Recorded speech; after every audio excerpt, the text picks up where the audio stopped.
Commanders have shipped off Brian Robinson Jr. to the 49ers and finally gave Terry McLaurin his much-deserved contract extension. We discussed the latest fantasy news around the NFL on today's episode of Locked On Fantasy Football.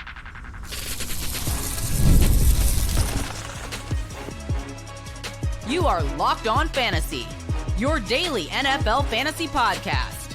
Part of the Locked On Podcast Network, your team every day. Welcome into the Locked On Fantasy Football Podcast. Thank you for making us your first listen every day. I'm one of your co-hosts, Michelle Magdziuk, and when I'm not doing this, I'm a researcher and fantasy analyst with NFL Network. And I'm your other co-host, Vinnie Iyer. When I'm not doing this, I'm writing about NFL fantasy and betting for sportingnews.com. Today, we're going to go through all of the latest news around the NFL that has fantasy relevance for, just so you know what's happening before you either draft in your leagues this week, this upcoming week, or in case you have any of these guys already on your team and this news has an impact on them. So let's go through the latest news. And we have a lot of stuff about the Commanders this week, right? We had Brian Robinson Jr. traded before the weekend or during the weekend. And then Terry McLaurin gets his big extension today on Monday, 3 years, $96 million. So with Terry McLaurin, he's so hard to rank, right? Because last year with rookie quarterback Jayden Daniels, he was the wide receiver 6 overall, wide receiver 15 though in average scoring. So not as high as his total seems, but he had 13 receiving touchdowns. He's still, the targets were low at 117. Receiving yards were nothing special at just under 1,100, 1,096.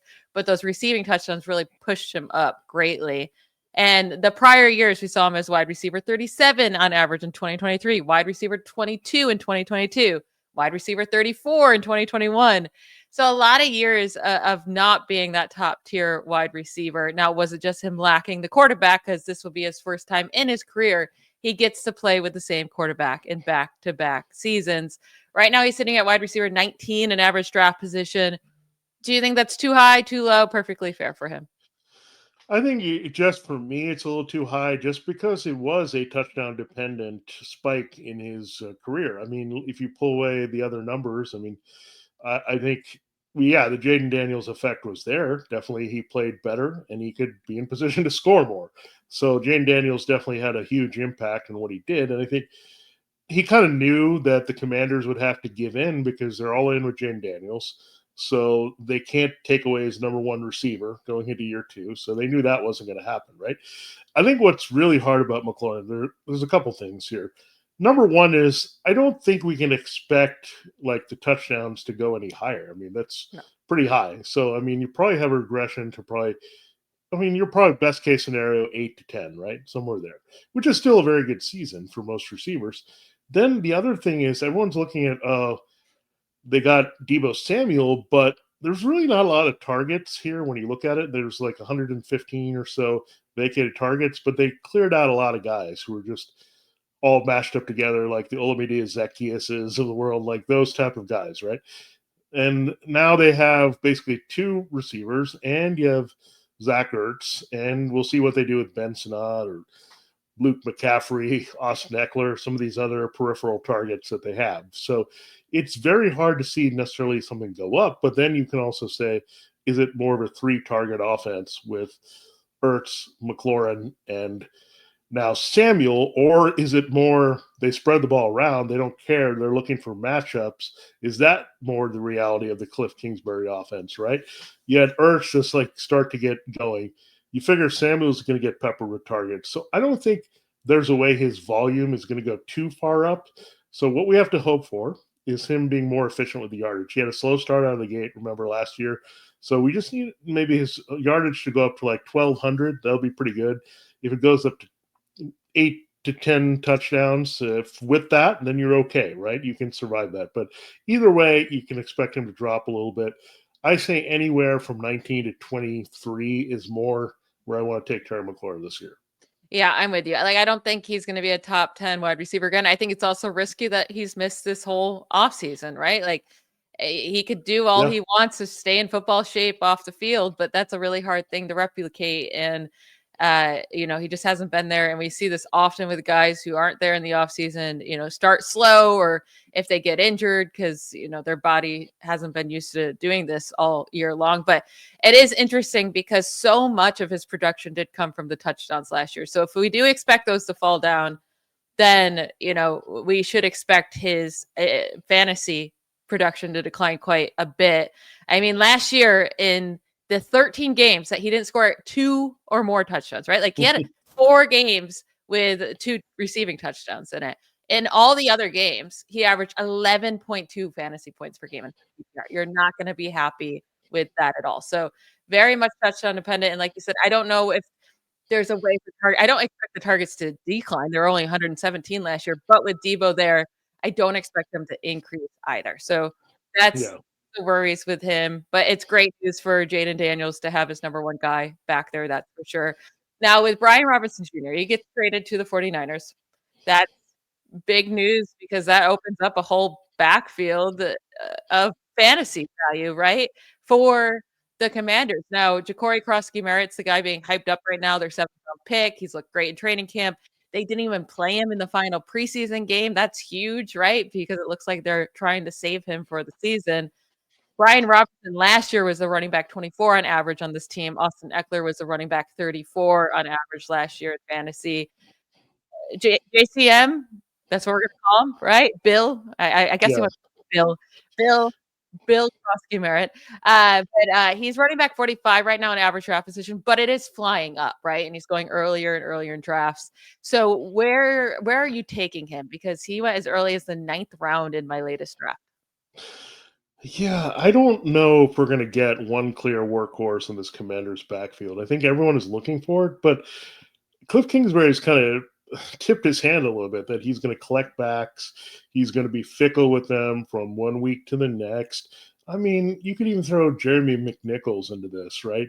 And so I think they just collect backs. The only guy that has a special skill set for what they want in their spread offense is Austin Eckler, right? Mm-hmm. And he's a veteran. I mean, he's not going to be the touchdown scorer. He's not going to get near that 20 mark that he was in his prime with the Chargers. That's not going to be his thing. But then it could be a really tough situational committee. You'd think by far that Eckler is their best receiving back. But then if these guys have to kind of split the power work, I don't know. I think the biggest thing for Bill to do is to get involved in the passing game more, right? That is going to be the key to opening up the key spots in this offense. Now, we might say, hey, this team's going to score a lot of touchdowns, but maybe Jane Daniels just increases his scoring in the red zone. So it's so tough when you have a running quarterback that tends to take off and not check down, so you don't always get that from Eckler. Plus, he's going to cut into the power rushing of these backs. So I'm of the mind to say, okay, it's okay to take JCM that high and say we're going to trust him as the most intriguing back from the Commanders, but you can't go in saying, oh, I feel really good about what his role is going to be, because I don't think Cliff Kingsbury even knows how the touches are going to spread out between these guys. So again, just be wary. Look, we are always looking for a 20 touch back to fall out of the sky. I don't think you're going to get that from JCM. Could it be 10 to 12 high leverage spots where he scores? Sure. But just don't expect him to suddenly, we got a Commander's workhorse here. I don't think that's how they're going to operate with Kingsbury. Yeah, I think wherever you were happy taking Brian Robinson Jr. Is where Jacory Croskey-Merritt should kind of slip in there. Exactly. I don't think they're going to be all that different of players. Hopefully, Merritt can be a little bit more efficient and have some longer runs and maybe get a couple more touchdowns. But I'm fine if he continues to stay in the 10th round, right? 10th round or later. Cool. You're taking a shot at a guy that is a rookie and has a chance to own a backfield. I'm happy with that. But I think Austin Eckler is actually the one that we should really be eyeing here. I know he's 30 years old, but I still think he has it.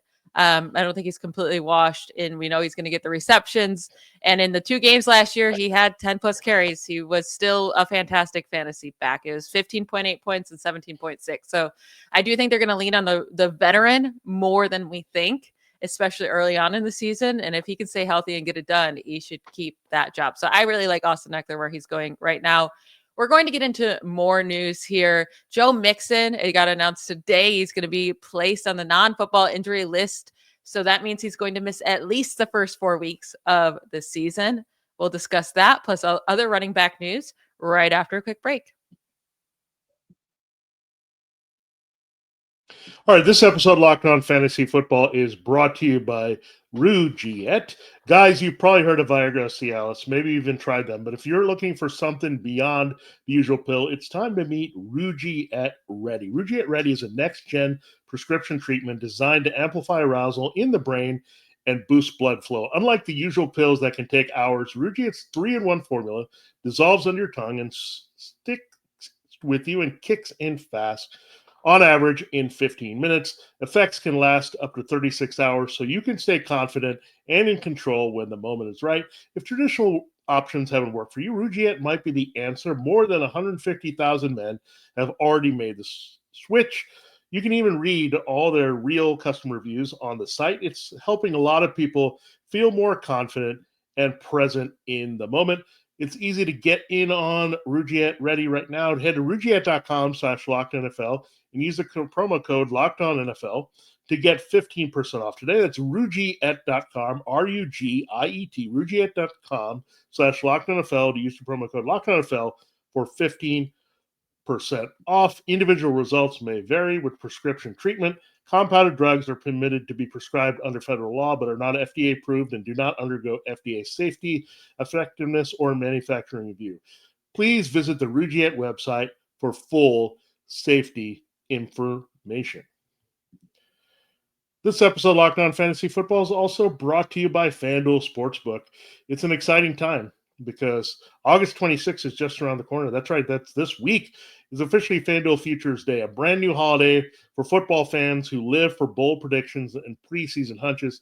For just 24 hours, FanDuel is giving you deals on NFL season predictions. So whether you're calling your MVP, eyeing a long shot division winner, or ready to crown your Super Bowl champ before week one even kicks off, this is your moment. So take a flyer on the MVP race. Maybe you like Jane Daniels in his second year. Crown your champion. Maybe you like the Commanders as well. And then maybe finding some division winner dark horses. Maybe it's the Jaguars or Panthers. There's some buzz about those teams. You can parlay those as well. Visit the FanDuel app today and start planning your futures bets now, because Futures Day is one day and one day only. FanDuel, play your game. All right, Michelle, it's time to get into more news and notes that every fantasy football player should know, and the Texans backfield. We're going to get into some actual backfield questions that people have been eyeing, right, beyond the Commanders. One is the Houston Texans. What is Joe Mixon's status? What should we do with Nick Chubb? What should we do with Dameon Pierce? What should we do with any of their other backs? So give us the latest on Joe Mixon. Yeah, so Joe Mixon, the news came out that he could possibly miss week one and that his recovery was coming back really slowly. And it's been all very, I feel like, hush-hush about Joe Mixon and this injury, right? And what's going on. But now he's officially placed on the non-football injury list today, meaning he cannot play the first 4 games no matter what. That doesn't mean he'll be back in week 5. It could be longer, but for now we know he's going to at least miss the first 4 games, right? So who's going to be the starting running back for the Texans? We would think Nick Chubb. Maybe Dameon Pierce gets involved. Maybe the rookie Woody Marks has a workload as well. But right now, it does seem like Nick Chubb is going to be their starter. And he's going extremely late in drafts. I mean, he's going as the running back 43, 126 overall. So you can get him 11th, 12th round, right? Are we worried about his knees and if he has any juice left? Sure. But if they get near the goal line, you would expect Nick Chubb to have that role. Definitely. And I think he is going to be very fantasy relevant, at least to start the year. Yeah, he's going to get the key touches. And we know Nick Chubb is a pretty good scorer when he gets that opportunity. If his knee holds up, they're not going to overload him. Let's be serious here, right? They're not going to give him 25 touches. I don't think he can handle that anymore. He's had a lot of wear and tear coming off the knee issues. It kind of faded his career in Cleveland. So, but if it comes down to popping a score, he's going to do it. If they're going to have chances to run effectively between the tackles, he's probably going to be the guy. He has the most experience. Also, they can lean on him. I mean, Dameon Pierce wasn't a good fit in this offense last year. Woody Marks, they did specifically draft for the new offense, so he might have some value later down the line. But for now, Chubb is healthy. He's probably going to get the scoring opportunities. It's not juicy, right? I don't know if I would be crazy about wanting to flex him in half or full point PPR, right? Knowing that you're not going to get anything basically in the passing game from him. But standard leagues, yeah, you could do a lot worse. But I think let's not get too excited. He's not an RB2, but I would play him as a flex here in week 1. I mean, if his knees are feeling better this year and he has some juice back, I do think he can surprise us. But with Joe Mixon now, his ADP has been dropping like crazy, right? And as of this exact moment, he's running back 28. That's going to continue to drop because the news just came out today. How far does he have to drop for you to be interested in him? Because especially if you have IR spots, especially, right, that you can put him on the IR spot until he comes back. Like right now, he's going in between Caleb Johnson and Tyrone Tracy Jr. and Jalen Warren. That's already pretty low. And I know if Mixon just misses the 4 games and he comes back and he's healthy, I do think he could be a really good pickup if he continues to drop and drop and drop. So how far, like what round would he have to drop to for you to be interested in Joe Mixon? Yeah, I think he has to separate from those guys you just talked about a little bit more.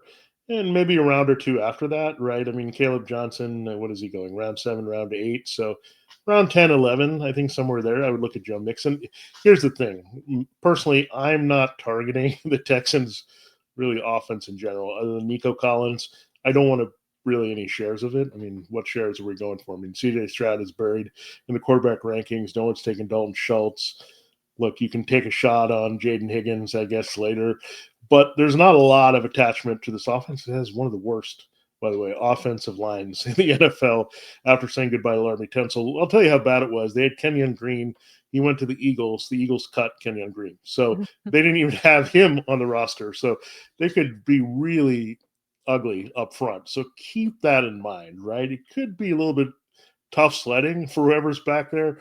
And the protection is also not good for Stroud. So, again, little things that you have to keep in mind here when you're making those decisions. But I would take him for a value. Like, I think I'd actually take him or target him ahead of Nick Chubb. Like, I don't know if I need to force a Nick Chubb for a flex. I think I can find better, more confident, higher upside flex plays for early this season. Very interesting. So I'm guessing you would take Austin Eckler over Nick Chubb, who we just talked about. Eckler. That's a tough one. They're going back to back in drafts right now. I'll probably just say what I just said. Is like if I'm in a standard league, I'm more interested in Chubb because he can score. If I'm in a full PPR, I like to go in Eckler. So I think in the middle, look, I think you probably get more clarity with Chubb starting early in the season there, but Eckler might have the longer term value. Now we got some rumors spreading around in Jacksonville that the Jaguars could be looking to trade either Travis Etienne or Tank Bigsby.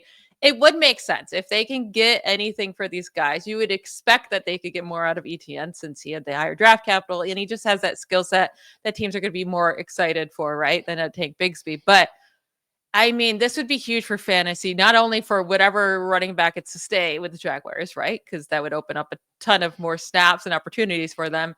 But then whoever gets to go, if they land in a good spot, like the Cowboys, like, come on, Cowboys, what are you doing? Go trade for one of these guys because they would instantly be 1,000 times better than whoever you have. Then that just gives us 2 interesting fantasy backs now instead of being so confused about this backfield. Yeah, I mean, it should be interesting. Dallas should be on the phone, especially with now Jaden Blue hurt. Like they say he'll be ready, but he's kind of been banged up for a little bit now, for a couple of weeks, and he's one back that actually looked good versus Miles Sanders and Javonte Williams there. So I don't know why they wouldn't even want to explore this for depth, right? At the very least, look at Bigsby or Etienne for depth. But yeah, interesting. I think Etienne needs a change of scene here. I mean, the previous coaching staff wasn't all into him either. They were floating out Tank Bigsby, right, in the transition as they were working with Doug Peterson, and then it wasn't like they were so inspired by Etienne. You're right. I think Etienne has more draft value. I think they also secretly like Bigsby. Again, I don't know why. I mean, he hasn't really done all that much. I think he has the kind of makeup of a back that could do well, kind of as a power back. I mean, maybe it's his name. They're still enamored with Tank, and they don't think he's going to just pound away and be their touchdown scorer. So I don't know. Like last year, I mean, a guy named Bucky was Liam Cohen's first leading back here. So I think it'd just be a case of a new coach wanting to put his imprint on the team, handpick his back. We'll see if Bashal Tutin becomes a bigger factor here at some point. But again, the Jaguars' backfield is so hard to figure out here because it could really go either way. And I think a trade would at least give us some clarity here. Yeah, I'm going to hold strong that Travis Etienne would have by far the most No, upside, easily, right? yeah. So, but anyway, this trade goes, like, I'm fine with Etienne being the one traded as long as it's to a team where he's going to have opportunity, or the one staying. And I think as long as Etienne can kind of own that backfield again, he would be an absolute steal in fantasy drafts. We're going to get to more running back news. Devin Etienne still sidelined with a calf injury. Najee Harris apparently is on track to play in week 1. And then we got to figure out what in the world's happening with Quinshon Judkins for the Browns. We'll get to all of that to close today's episode right after a quick break.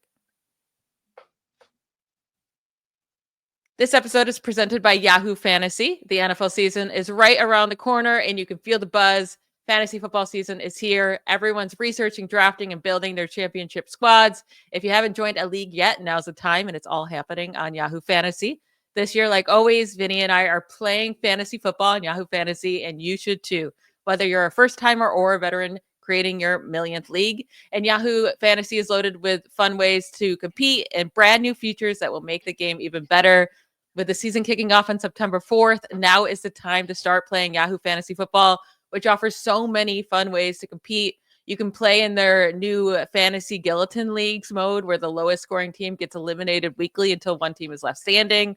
Or if you want to play instantly with friends, you can try the new Draft with Friends mode.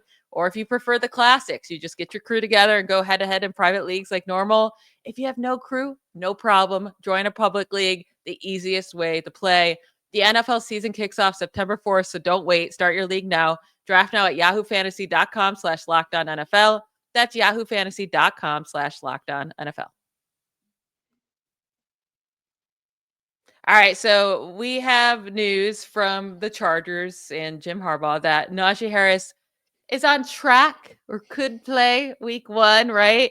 I mean, so far in practice, it doesn't seem like he's doing all too much, but really like jogging. I don't think this worries me about Omarion Hampton at all. Maybe like plugging him into your starting lineup. I'm talking about Omarion Hampton here in week 1. If Najee Harris is playing, obviously is much riskier than if he was out. But I still think Hampton getting all this time in the preseason, all this time as this being his team this summer with Najee Harris. I mean, it's not like he's been a part of this team, right? He's brand new to the team too. With this eye injury, I'm actually not too worried about Harris taking too much workload from Hampton right off the bat. Yeah, and here's the thing. I think some are maybe looking at this as 1A and 1B in this backfield. I might look at it as straight up 1-2 in this backfield because I look at these backs. I mean, Najee Harris is a little kind of similarly built to Omarion Hampton. The fact that he does some similar things well, right? They can power run with him. He can close the door at the red zone. And then you look at, okay, he can catch passes and protect. Okay. So basically their skill sets are similar. They're not complementary, right? Necessarily. It's not like Harris was the change-up base back in Pittsburgh. That was Jalen Warren. And Omarion Hampton is a bruiser. Like you can pound him between the tackles. So I think it's more 1-2. I think what you'll see is Omarion Hampton get the majority of series. They'll bring in Harris maybe like 33% of the time, something like that, to handle this workload, maybe 1 out of 3 series. So I think that's what you're going to see. Again, just read what we're looking at here. I mean, first round pick, they want to get him on the field. They wanted to clean up their backfield. They want to win and have their offense open up a little bit more. We know what Jim Harbaugh likes. So it all lines up more towards Hampton than Harris. Now, more running back news. Devin Etienne, I mean, he's expected to be sidelined with this calf injury until week 1, right? They were planning on shutting him down, but, he's not practicing. And does that make us nervous going into the season? And 6th-round rookie Ollie Gordon has really been balling out for this team.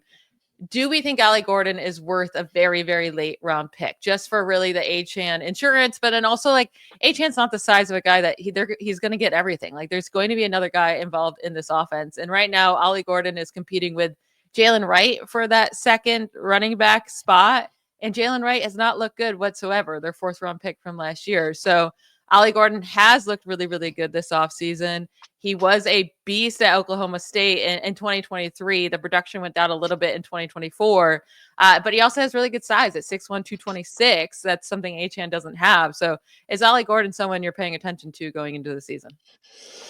Yeah, you definitely have to look at all backup running backs. I mean, that's what we do here. I mean, we were waiting to see what was going to happen in San Francisco, and we got a clarity with Brian Robinson Jr. maybe cleaning up that mess. So you're always going to look at the backup running backs. You always need to pay attention because we can't just assume one thing. Jalen Wright. I mean, it's hard to just believe how much that Mike McDaniel liked Jalen Wright that he's just fallen out of favor so much here. But again, new people come along all the time and do this. So yeah, it makes me pause a little bit with Etienne, just a little bit, but I still like him. I mean, you look at him, he was the top prolific receiver at the running back last year. So when you look at it, they're still going to involve that. So again, if he's ready for week one, he's going to be okay in the short term. I just wish we had a little bit more clarity. Maybe they'll give us that a little bit with how they cut people on Tuesday. But when we look at it overall with Wright, I still like Wright until they tell us that Gordon is the number 2. And I'll just say that. But I think if I was going to draft one, I'd do Gordon much later versus forcing a handcuff on Wright. Yeah, I agree with you. Now, I have very confusing backfield with the Browns. So they draft Quinshon Judkins early in the second round, but then he gets, in trouble off the field, and he has yet to sign a contract with Cleveland. And the Browns say, they're not really interested in giving him this contract until the NFL is done with their investigation. We have no idea. Maybe they could be done with it tomorrow, or maybe it takes a few months. Like, we don't know when this investigation is going to be done. Also, even before he signs, the NFL can give their suspension when they want. Another little wrinkle is that technically, I do think there's like a way that Judkins could go back to college and play. I mean, that's kind of the news right now that, maybe that could happen with the new CBA and the new NCAA rules, that maybe that's what happens. But there's a lot of things going on there, right? So I think right now it's kind of impossible to draft Judkins unless he's one of your last picks, and you're just hoping that the NFL comes down and says, he's fine to play and he gets to play this year. But for week one in the beginning of this year, is it Jerome Ford or Dylan Sampson the guy to draft? Last year, Ford got his chance to take over this team. It was a running back 38 in average scoring, but he was highly efficient. He averaged 5.4 yards per carry. It's just he only saw 104 carries in the 14 games he played. Yeah. He did get quite a bit of receptions, 237 receptions, 225 receiving yards in those 14 games. Nick Chubb was still there, taking some work away from him. So what are your thoughts on Jerome Ford or the rookie running back Dylan Sampson, who was fantastic at Tennessee, has the speed, but is the smaller back, 4th round pick? Who would you rather, go with for fantasy? Yeah, that's very interesting because now you have these backs. Maybe throw them into the hat with Nick Chubb and Austin Eckler. What you're going to do with these, and maybe just kind of, I need someone to play running back. Hey, he's going to have some value early in the season. So I think it actually really helps Jerome Ford because Dylan Sampson, look, he's a smaller guy. They drafted more of a change of pace. I think they envisioned recreating Nick Chubb and Kareem Hunt with Judkins and Sampson at some point, right? I think that was in the mind of Kevin Stefanski. Now we're not sure. Stefanski, if they have a bad season, is going to be there anyway to make that decision. But then we look at this again. I think Ford, look, he's not the most exciting, but he has some trust from the coaching staff. They're going to give him the key touches, so you just can't ignore him, right? And look, and I do like the passing game aspect. It actually might give him a little bit more value over a Chubb, right? Because he can catch passes and do that, and he's going to be the guy that scores probably. So, again, you can't totally ignore it. We'll see what happens with Judkins, but man, the Browns draft disaster. I mean, it's really a disaster. I mean, they passed up on Travis Hunter, made a trade. They didn't want to be involved. Judkins could go back to school and not even start or be suspended. Then they wasted 2 draft picks on quarterbacks who are not even positioned to start. So, I don't know. This was a bad draft for the Browns. And maybe I would think they don't want this rule to happen. Then everyone's going to have to deal with this. Oh, should we draft this guy, or is he going to go back to school and whine and do something and get suspended? So I hope it doesn't happen because that's going to open up a whole new can of worms. But Judkins, I don't see how he gets unscathed, by the way, without anything happening for the NFL with the way his offseason's gone. Yeah, it's just a mess there. And maybe just stay away from the backfield altogether. Because last year, I mean, someone had to be good in this backfield, right? And nobody was. Nick Chubb and Jerome Ford were not. There's some teams that just do not have fantasy value at the running back position or at certain positions. So maybe it's just a backfield you stay away from. Now, last year to finish up, it's not, we don't have to get too much into it, but 49ers reporter Tim Kawakami said that Juwan Jennings, with his lingering calf injury and is upset with the contract, that could combine to send him to the IR this week. So I'm guessing he means short-term IR for the first 4 weeks. But I mean, come on, Ricky Pearsall and George Kittle to the moon if this happens. I mean, already to the moon. I love them both so much. But if this happens, I mean, Demarcus Robinson just got his 3-game suspension, right? So he won't be there the first 3 weeks. And all of the wide receivers are injured. Ayuk recovering from the torn ACL, MCL. Jennings calf maybe on the PUP list. Jordan Watkins, their 4th-round rookie, high ankle sprain. Jacob Cowing, torn hamstring. Russell Gage, who was just someone they brought in just to have a body, sprained MCL. And again, like I said, Demarcus Robinson out for 3 weeks with the suspension. I mean, all these targets have to go to Pearsall, Kittle, and CMC, and that should be the offense. Yeah, I'm fine with that, and that's also clarity. Like, I think Ricky Pearsall should really, I mean, every league he should be at least a wide receiver 3 that we expect to start right away in week 1. I mean, that's the very least. I think you can look at him as a wide receiver 2 as the situation develops. And George Kittle, like, this could be, if you're debating, I mean, using a really high pick on what you get with Trey McBride or Brock Bowers, or waiting for the 3rd guy on the board. I think, again, Kittle and Sam Laporta are looking like the best values that you want to attack at tight end. Absolutely. All right, that will be it for today's episode. Before we head out, I have to let you know about an important request. Locked On wants to hear from you. We put together a survey to learn more about our listeners and make your favorite podcast even better. This is your chance to tell us what you like, what you don't, and answer questions about our advertising. Go to lockedonpodcast.com/survey to get started. And everyone who completes the survey will be entered for a chance to win one of 10 $100 Amazon gift cards. Again, that's lockedonpodcast.com/survey. You can also find the link in the show notes. Thank you all for helping us out. We really appreciate it. We will talk to you tomorrow. Bye, y'all.